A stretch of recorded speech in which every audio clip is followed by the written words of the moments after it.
कि द्वापर का अंत समय था वो और कलयुग की बारी आई थी।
भूतल को छोड़ के जा रहे थे, ऐसे नहीं तो ऐसे समझिए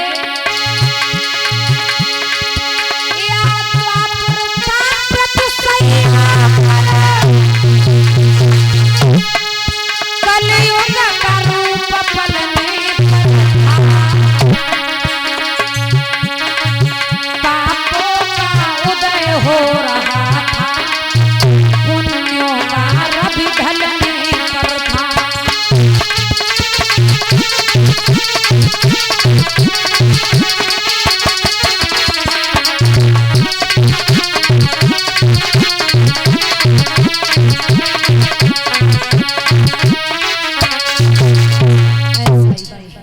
वो समय कौन सा था जब भगवान इस भूतल को छोड़ के जा रहे थे? वो समय द्वापर युग था और कलयुग आने वाला था, यानी कि द्वापर का अंत था और कलयुग की शुरुआत थी। तब भगवान इस पृथ्वी को छोड़ करके गए थे। इधर क्या हुआ है, महाराज परीक्षित ने मैया नवलदे से कहा है, सुनो हम शिकार खेलने के लिए जाएंगे।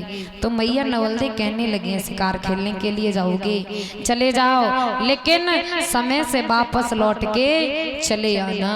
और चले हैं।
पहुंचे हैं, क्या देखा है।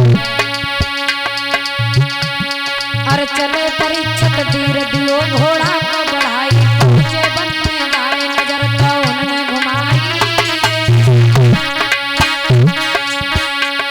अरे चले परीक्षित तीर दियो घोड़ा को बढ़ाई, पहुंचे वन में गाय नजर तो उन्होंने घुमाई। ना हिरना पड़ो अगारी, और एक अनोखी बात परीक्षित संग भैया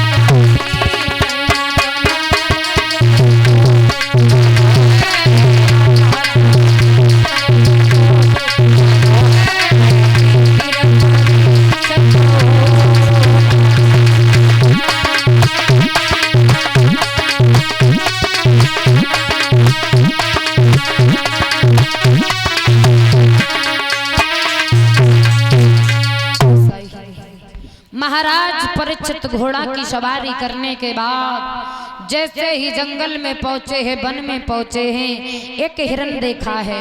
वो हिरन कहीं तो आंखों के सामने आ जाता है, फिर आंखों से ओझल हो जाता है। महाराज परीक्षित उस हिरन का पीछा करते करते आगे पहुंच गए हैं। तो क्या देखा है, सामने से एक गाय आ रही है, गाय के पीछे 3 पैर से एक बैल चला आ रहा है, और बैल के पीछे एक काला कलूट इंसान चला आ रहा है। जैसे ही महाराज परीक्षित ने देखा, वो गाय कुछ कह रही थी, रो रही थी।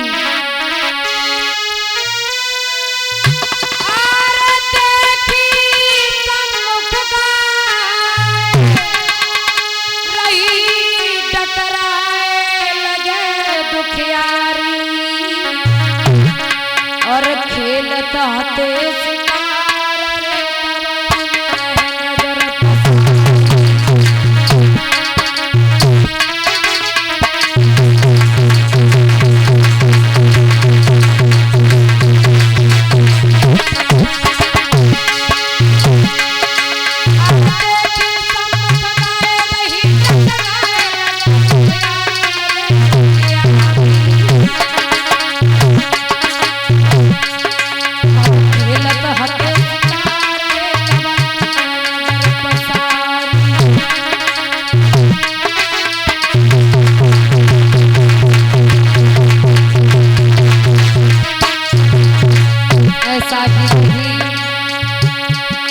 जाको डर से कपट शरीर कटे पीर की पड़ो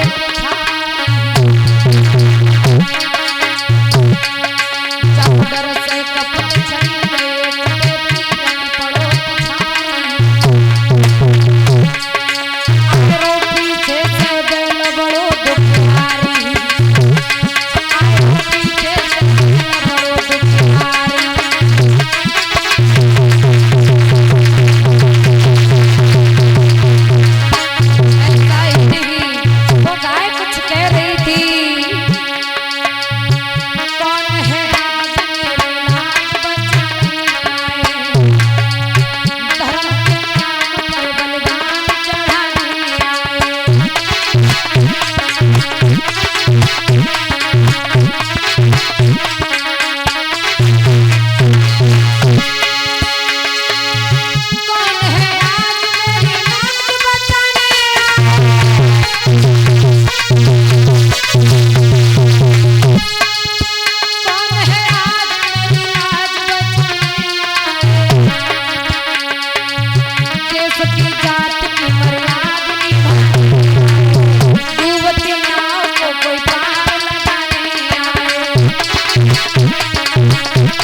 जैसे ही महाराज परीक्षित ने ये देखा तो घोड़े पे सवार थे, उतर के खड़े हो गए, पास में पहुंचे हैं। क्या बात है गाय, रो क्यों रही हो, कोई बात है? तो इधर पीछे क्या देखा, एक बैल आ रहा है, वो 3 पैर से है।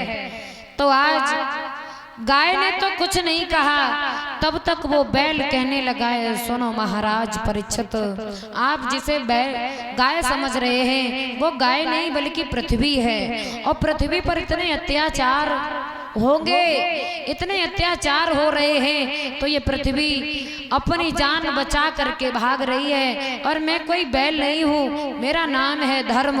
और इस पृथ्वी पर अब धर्म का कोई काम नहीं रहा है, कोई धर्म का कार्य नहीं करता है, पूजा पाठ नहीं कर रहा है। जैसे ही ये बात सुनी तो महाराज परीक्षित ने बात पूछी है, तब तक वो बैल कहने लगा है, सुनो महाराज परीक्षित, ये पीछे जो काला कलूटा इंसान आ रहा है, ये इंसान नहीं बल्कि ये कलयुग है। और ये कलयुग आया है तो बड़े अत्याचार हो रहे हैं। तो जैसे ही अत्याचार का नाम सुना, महाराज परीक्षित सोचने लगे, अत्याचार, अगर कलयुग के आते अत्याचार हो रहे हैं तो कितना बुरा होगा ये कलयुग, हम इस कलयुग को जिंदा नहीं छोड़ेंगे। महाराज परीक्षित ने क्या किया है, हाथ में तलवार उठाई है, जैसे ही चलानी चाहिए वो कलयुग कहने लगा है, ठहरो महाराज परीक्षित, आप हमें मारना चाहते हो कोई बात नहीं, लेकिन हमारी कोई बातें हैं वो सुन लो।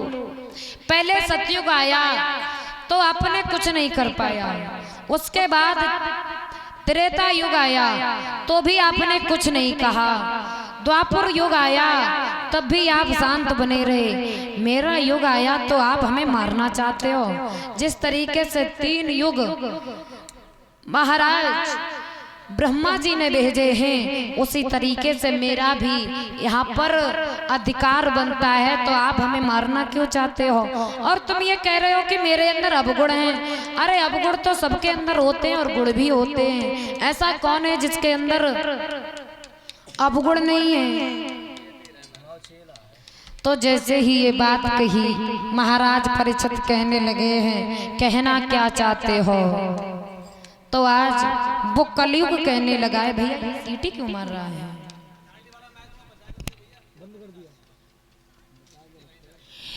जवाब दिया है, तुम्हारे अंदर केवल अवगुण भरे हुए हैं, और तुम्हारे अंदर ये सब अवगुण देख करके हमारा ये मन कर रहा है कि तुम यहाँ पर ना रहो।